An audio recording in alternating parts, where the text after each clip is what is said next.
प्यारे मित्रों, प्रभु यीशु मसीह के पवित्र स्वर्ग नाम से आपको और आपके प्यारे परिवार को हमारे परमेश्वर का परिवार प्रार्थना भवन की तरफ से और परमेश्वर का परिवार सरकार की तरफ से प्रेम नमस्कार। प्यारे मित्रों, आज दुनिया में आज कितने लाखों और करोड़ों परिवार, कई प्रकार की रोग, संकट, बीमारी, महामारी, तकलीफ, क्लेश, अंधकार की परिस्थिति, परिवार में जागरूकता की बंधन, परिवार में संतानहीन, कई प्रकार की समस्या, कई प्रकार की अशांति का परिस्थिति, पाप और श्राप का बंधन, बहुत सारे दुख और कष्ट, क्लेश में आज दुनिया के परिवार जी रहे हैं। मेरे प्यारे मित्रों, इन सारी जो तकलीफ और कष्ट और मुसीबत, परेशानी, ये सारी जो परेशानी का एक ही सॉल्यूशन, समाधान प्रभु यीशु मसीह। प्रिय बंधुगण, आज दुनिया अनेक प्रकार समस्या, कष्ट, दुख, चिंता, रोग, संकट, विपद, आपद, विभिन्न प्रकार परिस्थिति, महामारी, क्लेश, दुष्टात्मार बंधन, समस्त बंधन मध्य आज मनुष्य कष्ट पाउछि और समस्त बंधन परीक्षा, प्रलोभन, रोग, संकट, विपद, आपद, समस्या, पाप बंधन, दुष्टात्मार बंधन, जहाँ भी है संसार माया जल, ये समस्त उद्धार पाइबा केवल एकमात्र रास्ता प्रभु यीशु। एथिपाई प्रिय बंधुगण, ईश्वर को परिवार सेवा कार्य सहित जोगाजोग करंतु, पुणी आशीर्वाद पातु। आज पृथ्वीर विभिन्न स्थान अनेक परिवार प्रतिदिन मोबाइल माध्यम, व्हाट्सएप माध्यम, फेसबुक माध्यम, इंस्टाग्राम माध्यम आम सहित जोगाजोग करछन्ति, पुणी आशीर्वाद पाउछन्ति। आज अनेक परिवार जो रोग, संकट, विभिन्न प्रकार परीक्षा, प्रलोभन, महामारी, विभिन्न प्रकार क्लेश और संकट मध्य जीवन यापन कर जो परिवार आज शैतानर बंधन में, दुष्टात्मार बंधन में, जो परिवार आज संतानहीन जीवन यापन कर परिवार ईश्वर परिवार सेवा कार्य अर्थात ईश्वर परिवार प्रार्थना भवन सहित जोगाजोग कर आशीर्वाद पाउछ। प्रिय बंधुगण, एथिपाई सुस्थता, मुक्ति, उद्धार, परित्राण पाइबा निमंते, अनंत जीवन पाइबा निमंते प्रभु यीशु कृष्ण को विश्वास करंतु, पुणी विश्वास सहित आम सेवा कार्य सह जोगाजोग करंतु। जे कौन समय आम सहित फोन माध्यम, व्हाट्सएप माध्यम जोगाजोग करंतु, पुणी आशीर्वाद, मुक्ति, सुस्थता, अनंत जीवन अधिकार पातु। जेहेतु प्रभु यीशु मुक्ति, शांति, सुस्थता, अनंत जीवन देवा परमेश्वर, एथिपाई प्रभु यीशु कृष्ण को निजर व्यक्तिगत परित्राण कर्ता रूपे ग्रहण। आपण होय हिंदू होई पारंती, मुस्लिम होई पारंती, होय तो आपण जे कोनसी धर्मर लोक हुअंता ना काहे, जदि आपण निज पापरु मन परिवर्तन करी यीशु को निकटକୁ फेरिबे, मुक्ति पाइबे, परित्राण पाइबे, अनंत जीवन पाइबे। एथिपाई आसंत ए अंतिम दिन मानकरे ईश्वरंकर जीवन परिवर्तनकारी सुसमाचार को सुनिबा, ईश्वर को वाक्य को वर्तमान में सुनिबा, ईश्वर को दास को मुखरा माने ईश्वर पवित्र जीवन परिवर्तनकारी सुसमाचार को सुनिबा। जो सुसमाचार, जो वाक्य आज मनुष्य जीवन को बदलाई दिए, मनुष्य सकल बंधन अंधकार को दूर करी मनुष्य को मुक्ति देते, से पवित्र वाक्य, ईश्वर शक्तियुक्त वाक्य अल्प समय मैंने सुनिबा। दयापूर्वक नीरवतार सहित, ध्यान सहित ये वाक्य को शुणु, पुणी आमर यूट्यूब चैनल को सब्सक्राइब करंतु, पुणी आमर ये वाक्य, ये प्रार्थना अनेक लोक मान निकट को आप शेयर करंतु, पुणी आशीर्वाद लाभ करंतु। आसंतु हमने ईश्वर वाक्य को ध्यान पूर्वक सुनिबा।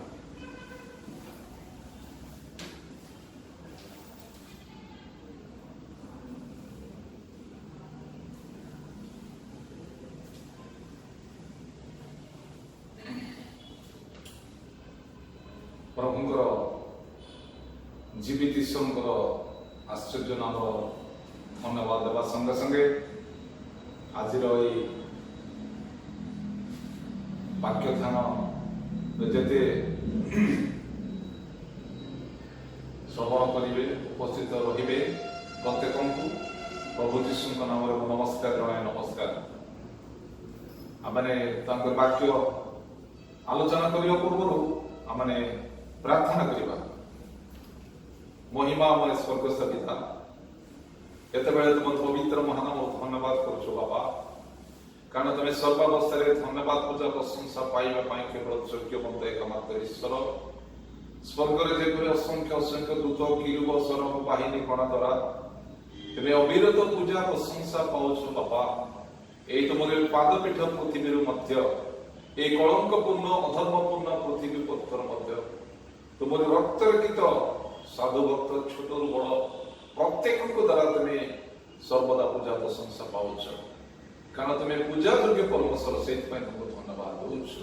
କାରଣ ଯେତେବେଳେ ପ୍ରଭୁ ତୁମର ଜୀବନ୍ତ ବାକ୍ୟ ଆଲୋଚନା କରିବା ପାଇଁ, ତୁମର ଜୀବନ୍ତ ବାକ୍ୟ ମିଳିମିଶି ଧ୍ୟାନ କରିବା ପାଇଁ ଏ ସୁଯୋଗ ଦେଇଛୁ ବୋଲି ଧନ୍ୟବାଦ ଦଉଛୁ। କାରଣ ଏ ବାକ୍ୟ ଆମକୁ ପଥ କଢାଇ ନିଏ, ଏ ବାକ୍ୟ ଆମକୁ ଜୀବନ ଦିଏ, ଏ ବାକ୍ୟ ତୁମ ରାଜ୍ୟକୁ ନିଏ, ଏ ବାକ୍ୟ ତୁମେ ଅଟ ପ୍ରଭୁ। ତୁମର ବାକ୍ୟ ଦ୍ୱାରା ଆମକୁ କଥା କୁହ, ତୁମେ ମହିମା ଗୌରବ ସମୂହ ତୁମେ ପାଅ।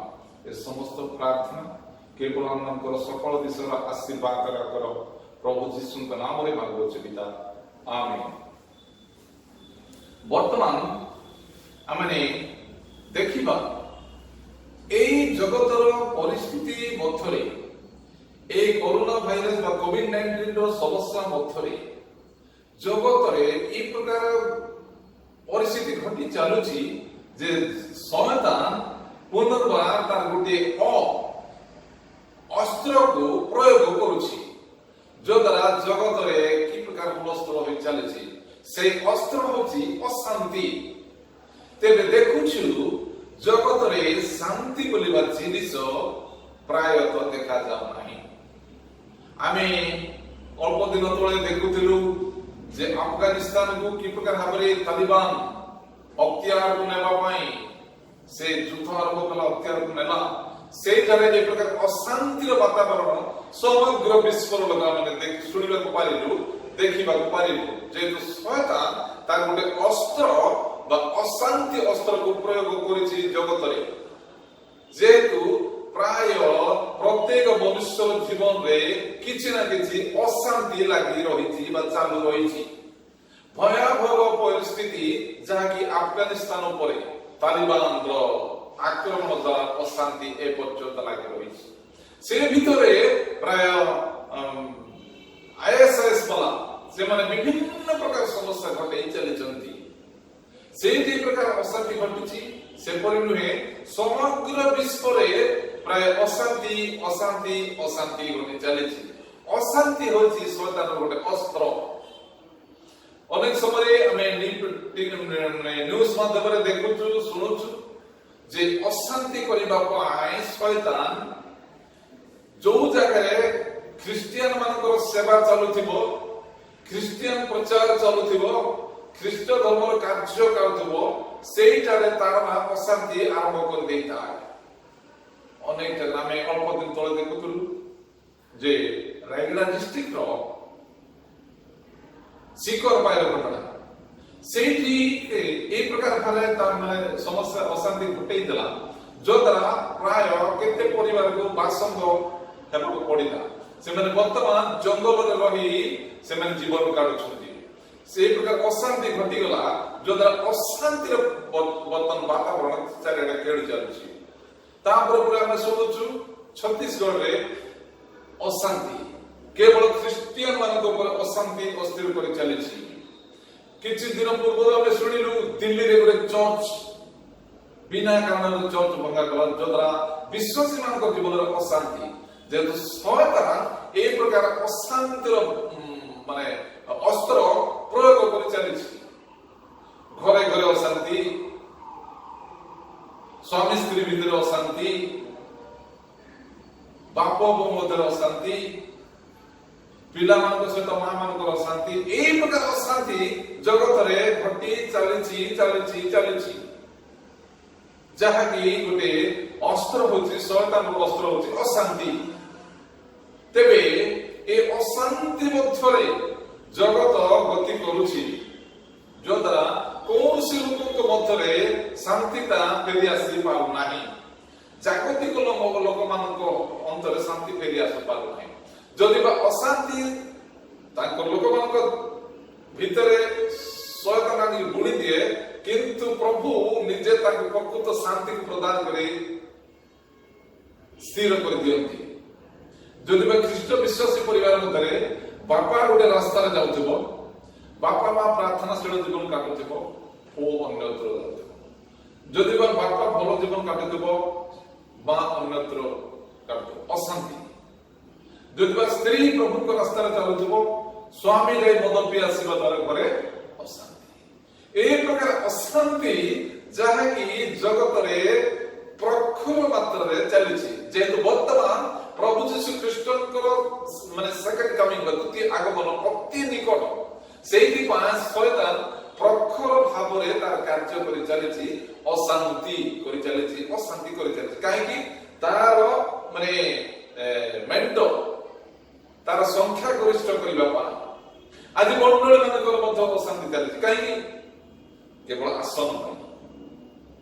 ଏ ବର୍ଷ ମୁଁ ଡିକନ ହେବି, ଏ ବର୍ଷ ମୁଁ ସମ୍ପାଦକ ହେବି, ନିଜର ଆଧିପତ୍ୟ ଦେଖେଇବି ମଣ୍ଡଳୀକୁ ପରିଚାଳନା କରିବି, ଯୋଦ୍ୱାରା ମଣ୍ଡଳୀ ମଧ୍ୟରେ ଅଶାନ୍ତି ଦେଖାଯାଉଛି, ଯୋଦ୍ୱାରା କି ମଣ୍ଡଳୀ 2 ଭାଗ 3 ଭାଗ ଏ ପ୍ରକାର ପରିସ୍ଥିତି ଘଟୁଛି। ପାଷ୍ଟର ହେବାରେ ମଧ୍ୟ ଝିକାଟଣା, କାର୍ଯ୍ୟକାରୀ ହେବାରେ ମଧ୍ୟ ଝିକାଟଣା, ଅଶାନ୍ତି। କିନ୍ତୁ ପ୍ରଭୁଙ୍କ ନିମନ୍ତେ ନୁହେଁ, ବାସ୍ତବିକ ଭାବରେ ପ୍ରଭୁଙ୍କର ସେବା କରିବି, ପ୍ରଭୁଙ୍କର ଉପାସନା କରିବି, ପ୍ରଭୁଙ୍କର ଗୌରବର କାମ ହେବି, ସେଇ ବିଷୟରେ ଅଶାନ୍ତି ନୁହେଁ। ସେଇ ବିଷୟରେ ତାଙ୍କର ଲୋକମାନେ କେବେ ଅଶାନ୍ତି କରନ୍ତି ନାହିଁ। ଯେଉଁମାନେ ସୈତାନିକ କାର୍ଯ୍ୟରେ ଲିପ୍ତ, ଏପଟ କାର୍ଯ୍ୟକାରୀ ଥିବେ, ସେପଟେ ସୈତାନିକ କାର୍ଯ୍ୟରେ ଲିପ୍ତ ଥିବେ।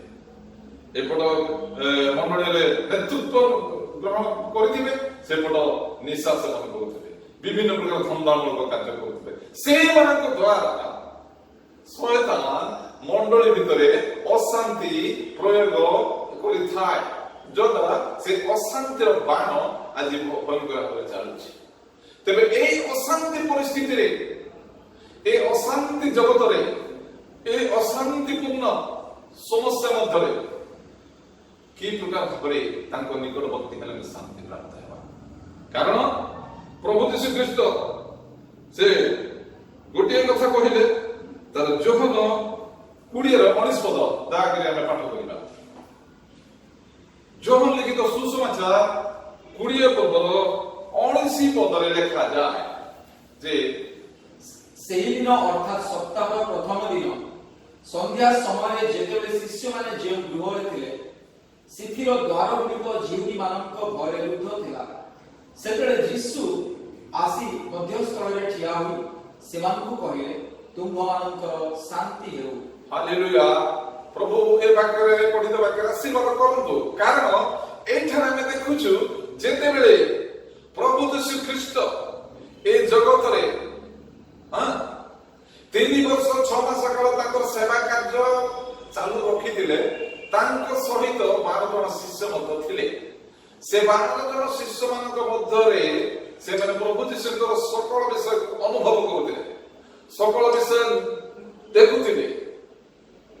କିନ୍ତୁ ସେମାନଙ୍କ ମଧ୍ୟରୁ ଜଣେ ପ୍ରଭୁ ଯୀଶୁ ଖ୍ରୀଷ୍ଟଙ୍କୁ ଲାଷ୍ଟ ମାନେ ଶେଷ ରାତ୍ରି ଯାହାକି ପ୍ରଭୁ ଯୀଶୁଙ୍କର ଥିଲା, ସେଇ ସମୟରେ ସେ 30 କୋଟି ମୁଦ୍ରାରେ ବିକ୍ରି କରିଦେଇ ସେ ପ୍ରଭୁ ଯୀଶୁଙ୍କ ଦରକାର। କିନ୍ତୁ ପ୍ରଭୁ ଯୀଶୁ ଖ୍ରୀଷ୍ଟ ଯେତେବେଳେ ଶତ୍ରୁମାନଙ୍କ ଦ୍ୱାରା ଧରାଗଲେ, ତାଙ୍କୁ ନିର୍ଯାତନା ଦିଆଗଲା, କଷ୍ଟ ଦିଆଗଲା, ଯାତନା ଦିଆଗଲା, ଶେଷରେ କୃଷ୍ୟ ମୃତ୍ୟୁ ବରଣ କରିବା ପର୍ଯ୍ୟନ୍ତ ତାଙ୍କୁ ଦିଆଗଲା। ଯେତେବେଳେ ପ୍ରଭୁ ଯୀଶୁ ଖ୍ରୀଷ୍ଟ ମୃତ୍ୟୁ ବରଣ କଲେ, ସମାଧି ଦିଆଗଲା, ସେଇମାନଙ୍କର 11 ଜଣ ଶିଷ୍ୟମାନଙ୍କ ମଧ୍ୟରେ ଶାନ୍ତି ନଥିଲା। সেই সময় শয়তান তাଙ୍କ ହୃଦୟରେ ଅଶାନ୍ତିର ଅସ୍ତ୍ର ପ୍ରୟୋଗ କରିଥିଲେ, ଯୋଦ୍ୱାରା ସେମାନେ ଜିହୁଦୀ ମାନଙ୍କର ଭୟରେ ଗୋଟିଏ କୋଠରୀରେ ଦ୍ୱାର ରୁଦ୍ଧ କରି ସେମାନେ ଡରୁଥିଲେ। ଯୀଶୁ ଯେ ତୃତୀୟ ଦିନରେ ପୁନର୍ଜୀବିତ ହେବେ, এই ବିଷୟ ତାଙ୍କୁ କହିଥିଲେ ମଧ୍ୟ ତାଙ୍କ ଜୀବନରେ ଅଶାନ୍ତି ଲାଗି ରହିଥିଲା। ସେମାନେ ଶାନ୍ତ ହେଇପାରୁନଥିଲେ, ସେମାନେ ଭୟରେ ଅଶାନ୍ତିରେ ସେ ଗୃହରେ ରହିଥିଲେ। ଯେତେବେଳେ ଆମର ପ୍ରଭୁ ଯୀଶୁ ଖ୍ରୀଷ୍ଟ ତୃତୀୟ ଦିନରେ ପୁନର୍ଜୀବିତ ହେଲେ, ସେ ଦ୍ୱାର ଯେତେବେଳେ ବନ୍ଦ ହେଇଛି, କୋଠରୀ ସବୁ ବନ୍ଦ ହେଇଛି, ସେଇ ମଧ୍ୟସ୍ଥଳରେ ପ୍ରଭୁ ପହଞ୍ଚି କହିଲେ, କଣ ତୁମମାନଙ୍କର ଶାନ୍ତି ହେଉ। ହାଲେଲୁୟା। ଅଶାନ୍ତି ଜୀବନରେ ପ୍ରଭୁ ଯୀଶୁ ଶାନ୍ତି ପ୍ରଦାନ କରନ୍ତି। ସେଇଦିନ 11 ଜଣ ଶିଷ୍ୟଙ୍କ ଜୀବନରେ ଅଶାନ୍ତି ଲାଗିଥିଲା। ସେ ଶୟତାନର ଅଶାନ୍ତି ରୂପ ବାଣ ତାଙ୍କ ଭିତରେ କାର୍ଯ୍ୟ କରୁଥିଲା। ସେଇ ବାଣକୁ ନିବାରଣ କରିବା ପାଇଁ, ସେଇ ବାଣକୁ ବାହାର କରିବା ପାଇଁ, ଉଠେଇ ଫିଙ୍ଗି ଦେବା ପାଇଁ ପ୍ରଭୁ ଯୀଶୁ ଖ୍ରୀଷ୍ଟ ତାଙ୍କର ଅଶାନ୍ତ ଜୀବନକୁ ସାନ୍ତ୍ୱନା ଦିଅନ୍ତି। ଯେତେବେଳେ ଗୃହରେ ତାଙ୍କର ମାନେ ଅଲୌକିକ ଦେହ ଧରି ସେ ପ୍ରବେଶ କଲେ କହିଲେ ପ୍ରଥମେ ତୁମ ମାନଙ୍କର ଶାନ୍ତି। ପ୍ରଭୁ ଯେତେବେଳେ ମାନେ ଅଶାନ୍ତ ଜୀବନ କାଟିବା, ଯଦି ଅଶାନ୍ତରେ ଆମେ ଯେତେବେଳେ କିଛି ସମୟ କୌଣସି ବ୍ୟକ୍ତି ତ ଜଗତରେ ଶାନ୍ତିରେ ସ୍ୱଚ୍ଛନ୍ଦରେ ରହିବ ଏପରି ତାର ମାନେ ନୁହେଁ। ପ୍ରତ୍ୟେକ ମନୁଷ୍ୟ ଜୀବନରେ କିଛି ନା କିଛି ଆଂଶିକ ଭାବରେ ଛୋଟ ହଉ କି ବଡ ହଉ ଅଶାନ୍ତି ଲାଗି ରହିଥାଏ। କିନ୍ତୁ ଯେଉଁମାନେ ପ୍ରଭୁଙ୍କୁ ଠାରେ ସମର୍ପିତ ହୁଅନ୍ତି, ପ୍ରଭୁଙ୍କୁ ସେ ଅଶାନ୍ତି ବିଷୟକୁ ନେଇ ଅର୍ପଣ କରିଦିଅନ୍ତି, ତାଙ୍କ ହସ୍ତରେ ଦେଇ ଦିଅନ୍ତି, ସେ ତାଙ୍କର ଶାନ୍ତି ସେ ପ୍ରଦାନ କରିଥାନ୍ତି। ସେ ଶାନ୍ତି ଦିଅନ୍ତି, ଯୋଉ ଶାନ୍ତି ଦେବା ଦ୍ୱାରା ସେଇଦିନ ଯୋଉ 11 ଜଣ ଶିଷ୍ୟଙ୍କ ମଧ୍ୟରେ ଯୋଉ ଶାନ୍ତି ଦେଇଥିଲେ, ସେଇ ଶାନ୍ତି ତାଙ୍କ ଲୋକମାନଙ୍କୁ ଦିଅନ୍ତି, ଯୋଉ ଦ୍ୱାରା ସେ ଅଶାନ୍ତି ଦୂର ହେଇଯାଇଥାଏ। ତେବେ ସେ କି ପ୍ରକାର ଶାନ୍ତି ସେ ତାଙ୍କ ଲୋକମାନଙ୍କୁ ପ୍ରଦାନ କରନ୍ତି, ତାହା ମାନେ ଆଉ ଗୋଟିଏ ମାନେ ଅଂଶ ପଢିବା। ସେ ଯୋହନ ଲିଖିତ 14 ପର୍ବର 27 ପଦ, ସେ ସୁସମାଚାର ଯୋହନ 14 ପର୍ବର 27 ପଦ। ମୁଁ ତୁମମାନଙ୍କୁ ଶାନ୍ତି ଦାନ କରି ଯାଉଅଛି, ମୋହର ନିଜର ଶାନ୍ତି ତୁମମାନଙ୍କୁ ଦାନ କରୁଅଛି। ଜଗତ ଯେପରି ଦାନ କରେ, ମୁଁ ତୁମମାନଙ୍କୁ ସେପରି ଦାନ କରୁନାହିଁ। ତୁମମାନଙ୍କ ହୃଦୟ ଉଦ୍ବିଗ୍ନ କି ଭୟଗ୍ରସ୍ତ ନ ହେଉ। ହାଲେଲୁୟା। ଏଠାରେ ଆମେ ଦେଖୁଛୁ ଯେ ସେ ଯୋହନ 14 ପର୍ବର 1 ପଦରୁ ଯଦି ଆମେ ପଢି ଆସିବା, କାରଣ ଶିଷ୍ୟମାନଙ୍କର ହୃଦୟ ଉଦ୍ବିଗ୍ନ ବା ଶିଷ୍ୟମାନଙ୍କର ହୃଦୟ ଅଶାନ୍ତିରେ ପରିପୂର୍ଣ୍ଣ ଥିଲା। ସେମାନେ ଶାନ୍ତି ଧରି ପାରୁନଥିଲେ, ଶାନ୍ତିରେ ରହି ପାରୁନଥିଲେ। ଯୀଶୁ ଖ୍ରୀଷ୍ଟଙ୍କର ସକଳ ବିଷୟକୁ ଅନୁଭବ କରି, ଯୀଶୁ ଖ୍ରୀଷ୍ଟଙ୍କର ସକଳ ବିଷୟକୁ ନିରୀକ୍ଷଣ କରି, ନିଜ ହୃଦୟ ଅଙ୍ଗ ଅଙ୍ଗ ଅନୁଭବ କରି ମଧ୍ୟ ସେମାନଙ୍କର ହୃଦୟକୁ ଉଦ୍ବିଗ୍ନ, ବ୍ୟତିବ୍ୟସ୍ତ, ଅଶାନ୍ତିରେ ଗମନ କରୁଥିଲେ। ସେଇଥିପାଇଁ ପ୍ରଭୁ ଯୀଶୁ କହିଲେ 1 ପଦରେ ତୁମମାନଙ୍କର ହୃଦୟ ଉଦ୍ବିଗ୍ନ ନ ହଉ। ତାପରେ ସେ 14 ପର୍ବର 17 ପଦରେ କହୁଛନ୍ତି ତୁମମାନଙ୍କର ଶାନ୍ତି ହଉ। କୋଉ ଶାନ୍ତି? ଜଗତ ଯେଉଁପରି ଶାନ୍ତି ଦେଉଛି ସେପରି ଶାନ୍ତି ନୁହେଁ। ମୁଁ ମୋର ନିଜର ଶାନ୍ତି ତୁମକୁ ଦାନ କରୁଛି। ପ୍ରଭୁ ଯୀଶୁ ଖ୍ରୀଷ୍ଟ ତାଙ୍କର ନିଜର ଶାନ୍ତି ଯେତେବେଳେ ଦିଅନ୍ତି, ତେବେ ତାଙ୍କ ଲୋକମାନଙ୍କ ହୃଦୟ ତାଙ୍କ ଭିତରେ ଶୟତାନ କେବେ ହେଲେ ତାର ଅଶାନ୍ତି ରୂପକ ଅସ୍ତ୍ର ସେ ନିକ୍ଷେପ କରିପାରନ୍ତି ନାହିଁ। ଯଦି ବା ନିକ୍ଷେପ କଲେ ମଧ୍ୟ ପ୍ରଭୁ ଯୀଶୁ ଖ୍ରୀଷ୍ଟ ଆପଣାର ନିଜର ଶାନ୍ତି ସେ ପ୍ରଦାନ କରୁଛନ୍ତି। ସେଦିନ ସ୍ପଷ୍ଟ କହିଲେ ଯେ ମୁଁ ତୁମମାନଙ୍କୁ ମୋର ନିଜର ଶାନ୍ତି, ଶାନ୍ତିର ରାଜା ହେଉଛନ୍ତି ଆମମାନଙ୍କର ପ୍ରଭୁ ଯୀଶୁ ଖ୍ରୀଷ୍ଟ। ଶାନ୍ତିର ରାଜା ହେଉଛନ୍ତି ଆମମାନଙ୍କର ପ୍ରଭୁ ଯୀଶୁ ଖ୍ରୀଷ୍ଟ। ଯେହେତୁ ସେ ଆପଣାର ନିଜର ଶାନ୍ତି ସେ ପ୍ରଦାନ କରୁଛନ୍ତି, ତାଙ୍କରି ଲୋକମାନଙ୍କୁ ଆପଣାର ନିଜର ଶାନ୍ତି ସେ ପ୍ରଦାନ କରନ୍ତି। ଆମେ ପ୍ରାୟତଃ ଜାଗତିକ ଭାବରେ ଆମର ପଡୋଶୀ, ଆମ ଗ୍ରାମରେ ଯଦି କୌଣସି ବ୍ୟକ୍ତି ମରିଯାଆନ୍ତି, ତାହେଲେ ତାଙ୍କ ପରିବାରକୁ ସାନ୍ତ୍ୱନା ଦେବା ପାଇଁ ଆମେ ଯାଇଥାଉ। ଆମେ କେତେ ସାନ୍ତ୍ୱନା ଦେଲେ ବି ସେମାନେ ଶାନ୍ତି ଅନୁଭବ କରନ୍ତି ନାହିଁ। କିନ୍ତୁ ଆମେ ଗୋଟିଏ ପ୍ରାର୍ଥନା କରିଥାଉ ତାଙ୍କ ନିକଟରେ, ପ୍ରଭୁ ଏମାନଙ୍କର ଦୁଃଖ ହରଣ କରିବା ପାଇଁ, ଏମାନଙ୍କର ଅଶାନ୍ତି ଜୀବନକୁ ଶାନ୍ତିରେ ପରିଣତ କରିବା ପାଇଁ ତୁମର ନିଜର ଶାନ୍ତି ଏମାନଙ୍କୁ ପ୍ରଦାନ କରି ଏମାନଙ୍କୁ ଦୁଃଖରୁ ରକ୍ଷା ଉଦ୍ଧାର କର, ଏମାନଙ୍କର ଅଶାନ୍ତ ଜୀବନକୁ ଉଦ୍ଧାର କରି ଶାନ୍ତି ପ୍ରଦାନ କର। ପ୍ରକୃତ ଶାନ୍ତିର ରାଜା ଅଟନ୍ତି ସେ, ପ୍ରକୃତ ଶାନ୍ତିର ଆକର ଅଟନ୍ତି ସେ। ସେଇଥିପାଇଁ ଯେଡ଼େ ବଡ଼ ଦୁଃଖ ସମସ୍ୟା ହେଲେ ମଧ୍ୟ ପ୍ରଭୁଠାରେ ଯେତେବେଳେ ସମର୍ପିତ ହବା, ପ୍ରଭୁଠାରେ ନିଜକୁ ଯେତେବେଳେ ଉତ୍ସର୍ଗିତ କରିବା, ପ୍ରଭୁଙ୍କ ହସ୍ତରେ ଯେତେବେଳେ ଆମେ ନିଜକୁ ଦେବା, ତାହେଲେ ତାଙ୍କର ନିଜର ଶାନ୍ତି ସେ ପ୍ରଦାନ କରନ୍ତି। କାରଣ ସେଇଦିନ ଶିଷ୍ୟମାନଙ୍କୁ କହିଲେ ତୁମମାନଙ୍କର ଶାନ୍ତି ହଉ। କିନ୍ତୁ କି ପ୍ରକାର ଶାନ୍ତି? ଜଗତ ଯେପରି ଶାନ୍ତି ତୁମକୁ ପ୍ରଦାନ କରିବ ସେ ପ୍ରକାର ଶାନ୍ତି ନୁହେଁ। ଜଗତର ଶାନ୍ତି ନାହିଁ। କି ପ୍ରକାର ଶାନ୍ତି ସେ ଦବ? ଜଗତ ତ ଅଶାନ୍ତପୂର୍ଣ୍ଣ ଜଗତ, ଅଶାନ୍ତିରେ ପରିପୂର୍ଣ୍ଣ ଜଗତ। ସେଇଥିପାଇଁ ପ୍ରଭୁ ଯୀଶୁ କହିଲେ ମୁଁ ଜଗତ ଯେପରି ତୁମକୁ ଶାନ୍ତି ପ୍ରଦାନ କରେ ସେପରି ଶାନ୍ତି ମୁଁ ଦେଉନାହିଁ, କିନ୍ତୁ ମୁଁ ମୋ ନିଜର ଶାନ୍ତି, ମୋ ପାଖରେ ଯୋଉ ଶାନ୍ତି ଅଛି ସେଇ ଶାନ୍ତି ଯେତେବେଳେ ମୁଁ ତୁମକୁ ଦେବି, ତାହା ସବୁଦିନ ପାଇଁ ତୁମଠାରେ। ହାଲେଲୁୟା। କାରଣ ଜଗତର ଶାନ୍ତି ଏମାନଙ୍କୁ ଶାନ୍ତି ଦେଇପାରେ ନାହିଁ। ଜଗତରେ କେବଳ ଅଶାନ୍ତି, ଶୟତାନର ବାଣ ଚାଲିଛି, ଅଶାନ୍ତି ଅଶାନ୍ତି ଅଶାନ୍ତି।